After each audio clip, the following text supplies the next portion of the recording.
Matapos ang pagsanib puwersa ng ABS-CBN at GMA para sa It's Showtime na napanood na sa main channel ng Kapuso Network na nagsimula noong April 6. Matatandang nagsimulang umere sa GTV na pag-aari din ng Kapuso Network ang naturang noontime show noong isang taon.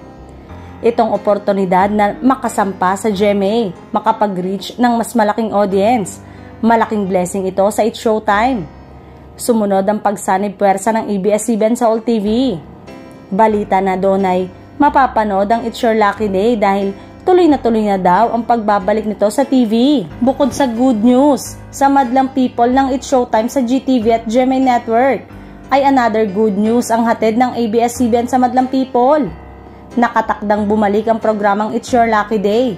Sa usapin ng time slot, pinapangarap umano ng mga tao na mailagay ang programa ni na Luis sa noontime slot din. Kamakailan ay ikina-excite ng mga netizen ang muling pagsasama-sama ng host ng defunct noontime show na It's Your Lucky Day. Nag-post si Luis sa Instagram ng isang video kung saan makikitang kasama niya ang It's Your Lucky Day co-host habang sila'y nasa isang studio sa ABS-CBN. Bumuhos ang komento mula sa kanilang mga tagahanga. Marami rito ang ngayon pa lang ay na-excite na sa posibilidad ng pagbabalik sa ere ng It's Your Lucky Day.